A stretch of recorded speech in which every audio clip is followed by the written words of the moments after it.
Welcome to Bfha's Hunting Adventure. If you've ever seen me at a show, you know I pick on turkey hunters. So why would I put the World Slam of turkeys together? I did it just so Jerry Martin and I could go and hunt the World Slam together. It wasn't even on the Safari Club list. So this week we go to Florida, where I was introduced to Fred Finisi. What a fantastic place he has down there. And he introduced me to Thermacell. Thank you, Fred. I've used it many years since, and I'll tell you what, the mosquitoes are big down there. And we come back and we go to Texas for the Rio. I'm telling you what, two exciting turkey hunts coming right up with my good friend Jerry Martin. Victor Chevrolet, Bass Pro Shops, and Alamocitos Ranch present Bfha's Hunting Adventures.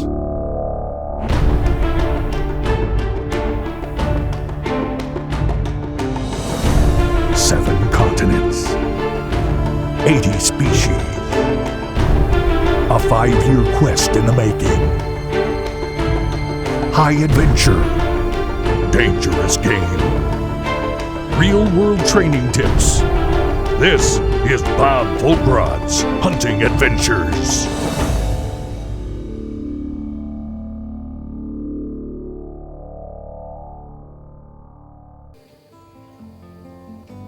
The Osceola strain of the wild turkey, found only in Florida, is a prized trophy among hunters in pursuit of the grand slam of turkey hunting. Osceolas thrive throughout the peninsula these days, thanks to an aggressive restocking program that began nearly 50 years ago. It was one of the nation's first transplanting programs. The wary turkeys have drawn redhead pros Bob Folkrod and Jerry Martin to Quail Creek Plantation near Fort Pierce, where the palmetto woods and cypress heads are ringing with the spring calls of amorous gobblers. But before the hunt, Bob and Jerry visited the local Outdoor World store, where they geared up with some turkey loads as well as some trap and skeet ammo. That'll work. Right there too. And 20 gauge, I don't see the 20s. Look at him. First is a quick warm-up at the Sporting Clays range with a bit of coaching from lodge manager Fred Finisi. Okay guys, there's 3 report pairs. One's gonna come out of the trap on the right side and curve low into us. And when you fire upon that target, we're gonna release one from the trap on the left and it'll come in real high. Trapper ready. Pull it. First time I've ever done this.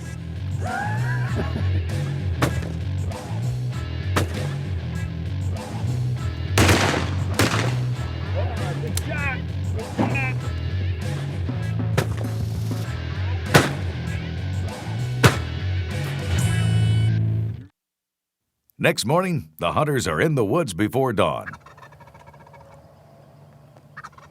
Even before first light, the Osceolas begin to trade their challenges.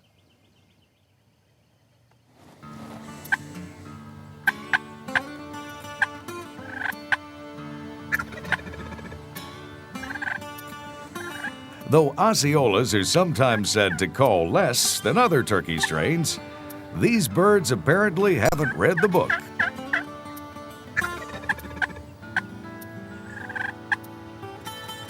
I got one pitching down right here, Jerry.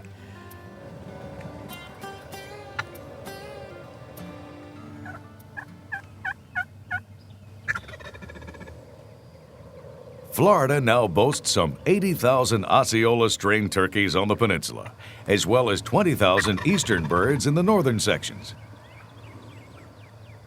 Hunters harvest over 22,000 birds each spring.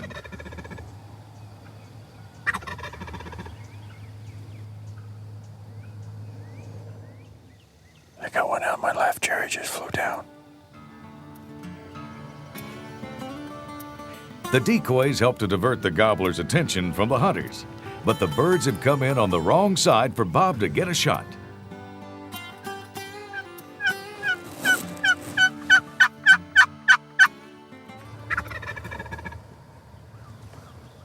Let that big one go toward that decoy, that hand decoy.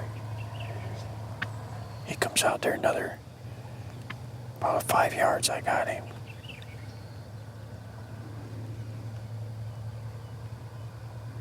As every turkey hunter knows, the slightest movement when there are so many turkeys in this close usually results in a long, sad excuse back at camp.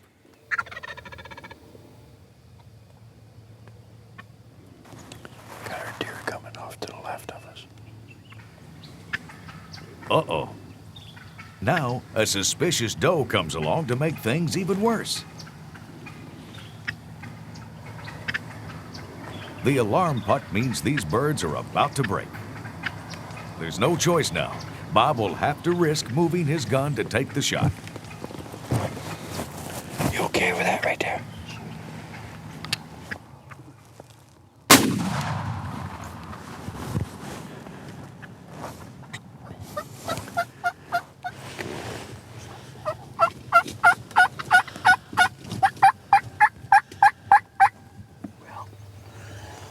I think we're to go out there and recover your bird. What do you? I think we ought to do. Nope. I can't get up. I can't get up. Been there too long. Kicked his butt, didn't we? Huh? God, sakes. They had us pinned down for a little while. Hey, it did good work, man. We scouted him the day before. We came in here and made a blind. We patterned her gun. Except I didn't pattern it left-handed. Wonder if it shoots any different. Didn't seem to. Let's go look at him. What'd you say? Is graveyard dead? He didn't need to flop, but He didn't do a whole lot of nothing, boy. Woo, look at the spurs on him. Nice beard, too, huh? long beard. Thin. A little thin, yeah. They don't have beards like those old Missouri birds, but they're long. Sharp spurs. Yeah, he's a little wet, too, with that big old heavy dew on him. Say, it's a pretty good morning, wouldn't you? Think about this Florida hunting, though. We can hunt all day, can't we? Bob Folkrod's Hunting Adventures is brought to you by these fine sponsors: Vortex, Best of the West Rifles, Huskama Long Range Optics, Kinetrek, Kufaru, and LJ Blessings Ranch.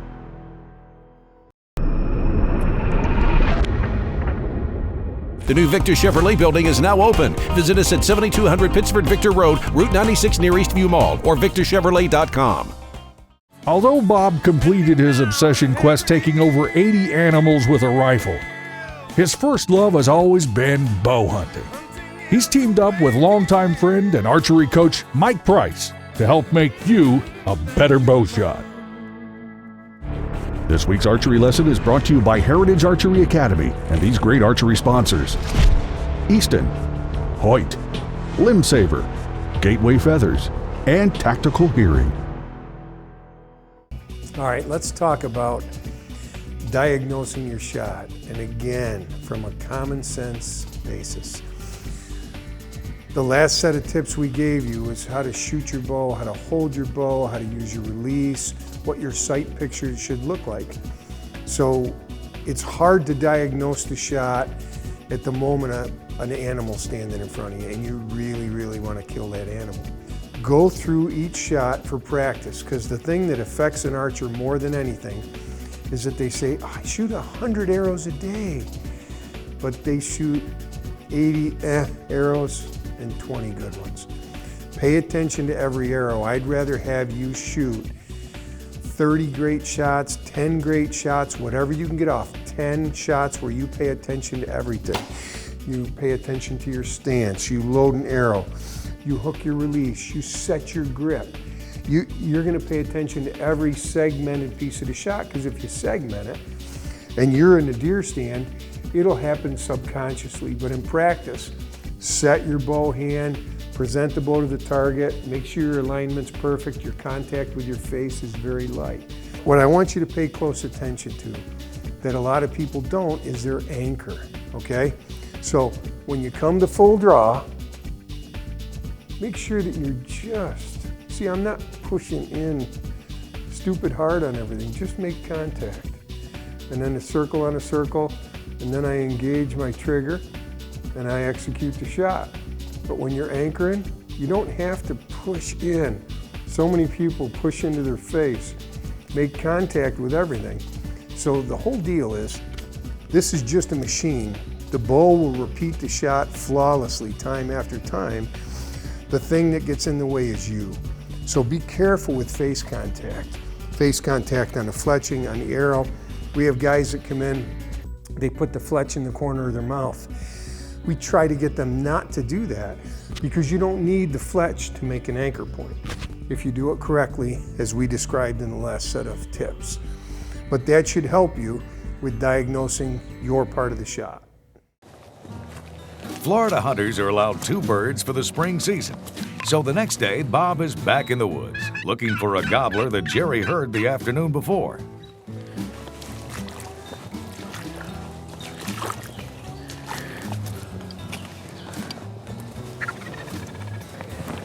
He's right there.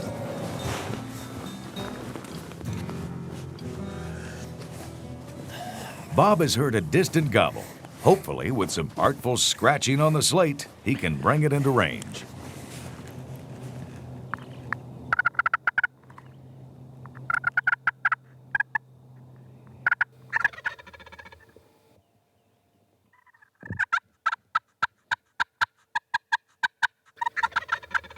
While some hunters believe that Osceolas come in best to minimal calling, Bob can't resist giving the call a workout. They're moving to the right.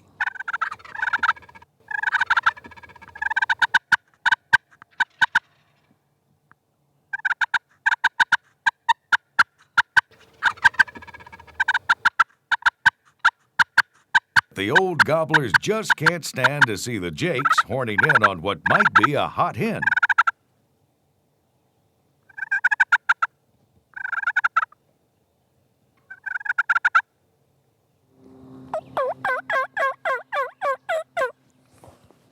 The front one.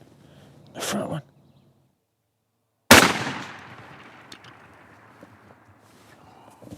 All right.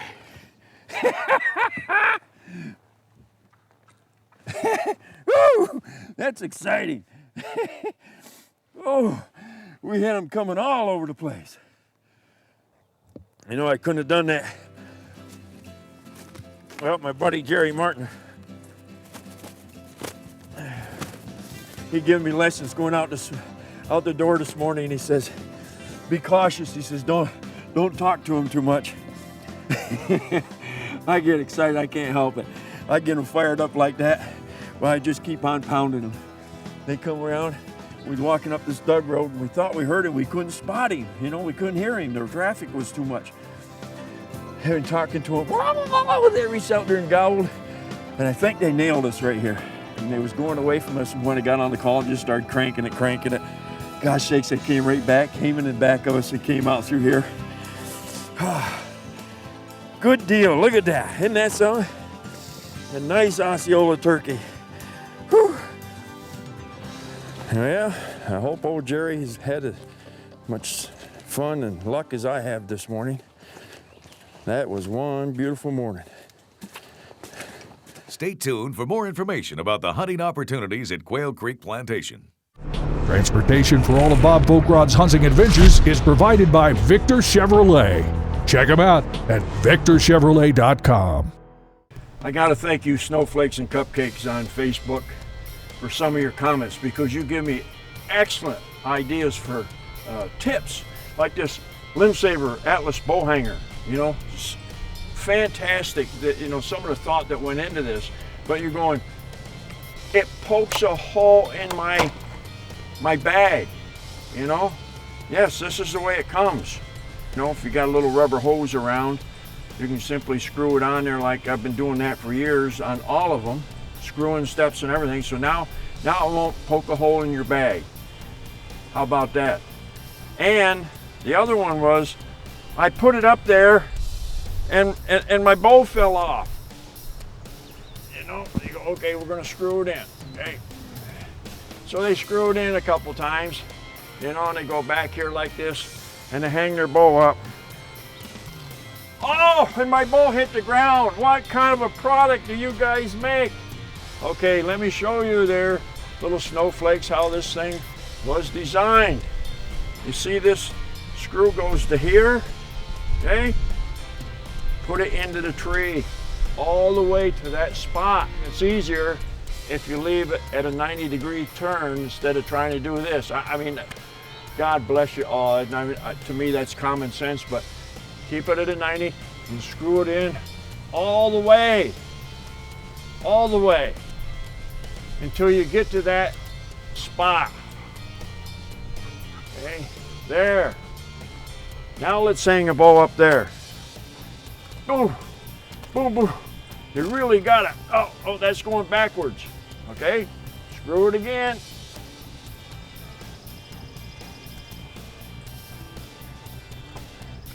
Bingo. Now the way this thing is also designed is it's got that other swivel into it so you can hang it out of your way. You can almost position this any place that you want if you're sitting in a tree stand.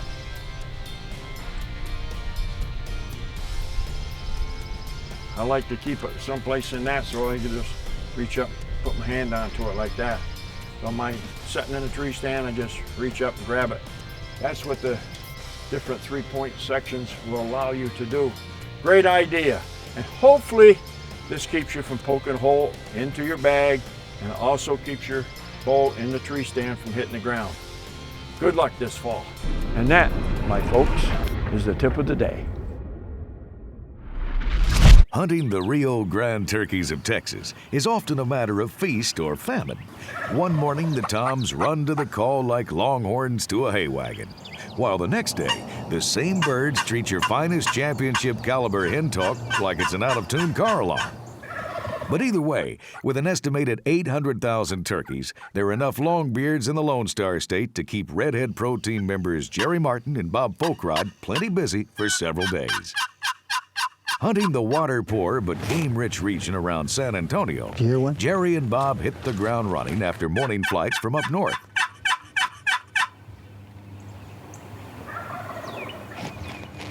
Right off the bat, a strong gobble puts the pair in hunt mode. I'd say he's in that wood line over there. It's been a long winter, and nothing sounds better than a gobbling springtime tom. Hey, Bob, let's stop right here and check him again and see where he's at.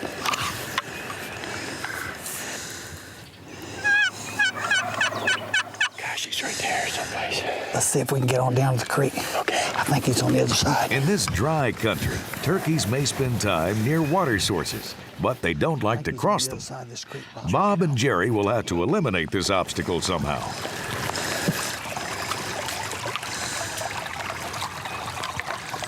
Oh, there he is. He's strutting. He's coming this way. Once you sit up right here, I'm going to go up the creek and call from up there. Normally, the noise produced by rushing water is avoided when setting up.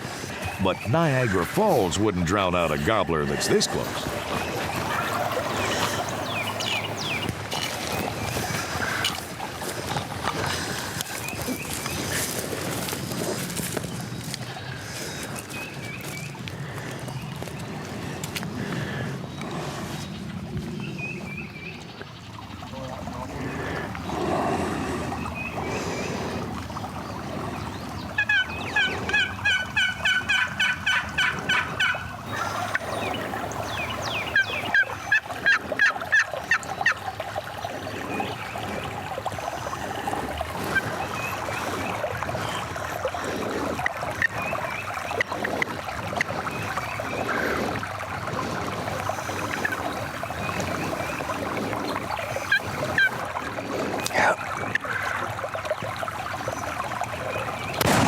Good shot.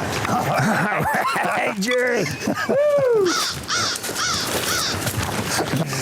Where are you at, man? Boy, was that pretty wild, huh? You see him coming up through there, of course, huh? Boy, he come from all the way down there. We couldn't see him though we got in that brush there. I could see him from up the creek there. I kept looking over the edge to make sure there wasn't two. I thought we'd get a double. But when I seen him by himself, I just kept playing with him, making him gobble so you could. Yeah, he come out nice. Right with him. There was a little brush in the way right there, and I wanted him to come out one more time. I didn't know if he thought he saw us. He started to look or whatever, but it was lights out. Gosh sakes, he was pretty coming up through there, wasn't he? Oh man, that sun was shining off him. Look at those feathers. I could even see those You can hear Man, him drumming.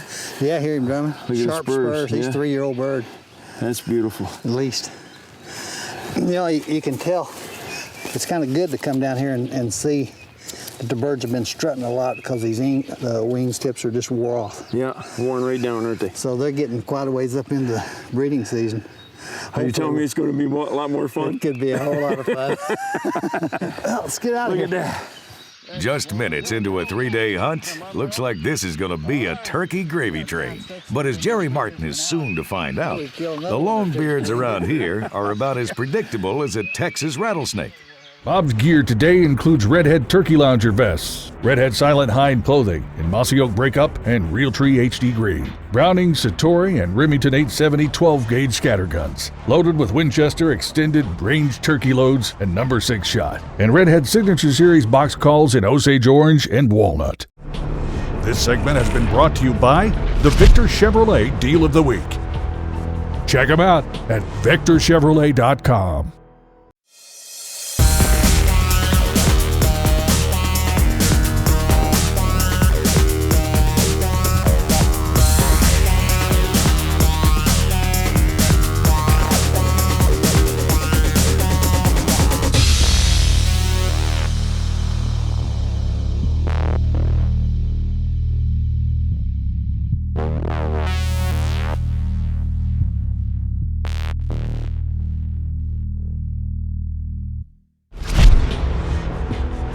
Chevrolet.com. Find new roads. Victor Chevrolet, same place I get my trucks from, and you should too. Hunting South Central Texas with Jerry Martin. His buddy Bob Folkrod tagged a bird before they could even blow the dust off the call. Looks like it was going to be one of those famous Rio hunts where the longbeards come running to anything that squeaks. In fact, not long after Bob's hunt, Jerry tagged a tom of his own. Problem is, it happened so quick, it hardly made a TV show. We'll have to slow down on the fast draw a bit for the folks at home, Jerry. It's the next morning, and Jerry's set up on a sendero just above a roosted tom or two. Right there where we roosted them last night. If it's anything like yesterday, the only problem will be having enough daylight for the cameras. Soon, the roosted tom will be a roasted tom, huh, Jerry? But as it turns out, Jerry was about to experience the other part of South Texas turkey hunting, the bad part. In this thick brush, even a turkey-sized object is invisible. They just don't want to pop out of cover. Over the next day or two, the pattern would remain the same. Lots of gobbling toms and even a close call or two. But nobody wants to be a movie star. Turkeys, that is.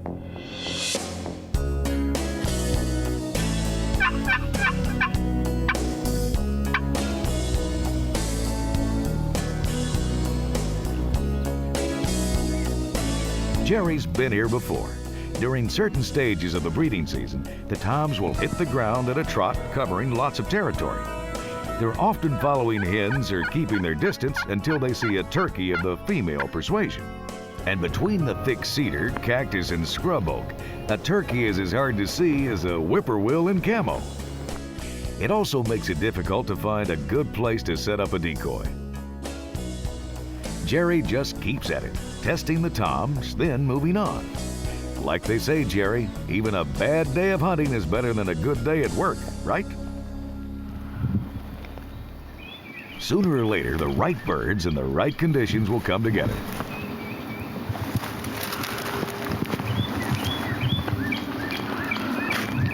Boys, roads are a good place to look for turkeys. There's a lot of tracks on the road here. Then, finally, I'm gonna head on down that road. Just walk and call. these birds are probably on the move, but Jerry has a plan. He'll use some of the tactics he learned hunting Missouri's ridge-running toms. Follow them until the time is right. The road will act as a travel lane for Jerry. easy to walk on, and quiet underfoot. The sandy path helps him keep tabs on the long-legged longbeards as they travel cross-country. Jerry knows that these guys will likely make a giant loop in their search for hens. Sooner or later, he'll be able to intercept them on open ground.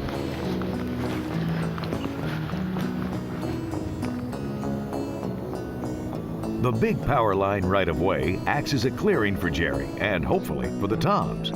If they show up here and spot a decoy, they're likely to head this way.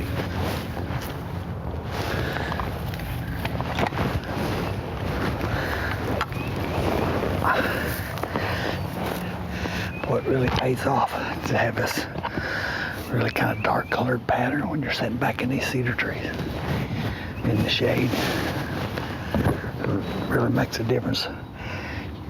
The way the sun's shining, you really don't want to sit up out in the sun right now.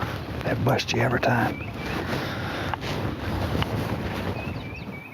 And here they are. Just as Jerry hoped. They appear within sight of the decoy. Now, it's their turn to walk to Jerry.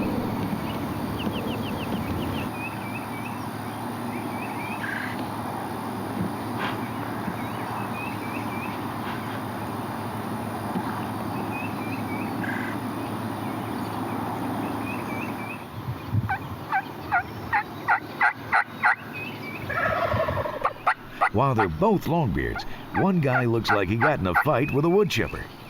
Jerry will have to wait for bachelor number 2 this time.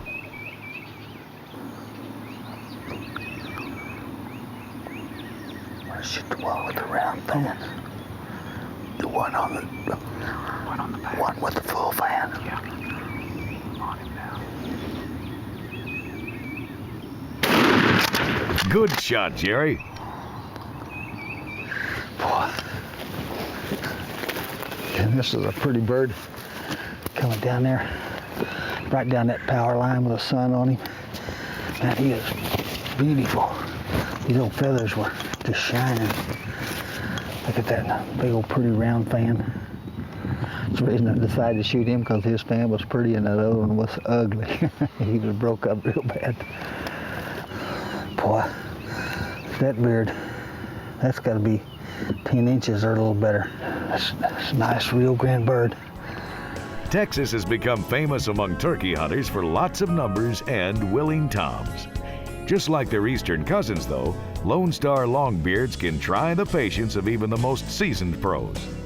But thanks to an encouraging start and lessons learned long ago when turkeys were still scarce, Jerry Martin was able to turn these Texas ridge runners into a pair of love-struck cowboys. Stay tuned to the end of the show for more information about the great hunting in Texas. For help with all of your hunt booking needs, contact J&M Safaris at jnmsafaris.com. After your successful hunt of a lifetime, contact Wes Good at CanadiStudio.com for the finest taxidermy in the business. Be sure to follow Bob and all his adventures at bobfolkrod.com/TV and facebook.com/bfolkrod. And don't forget to hit the like button.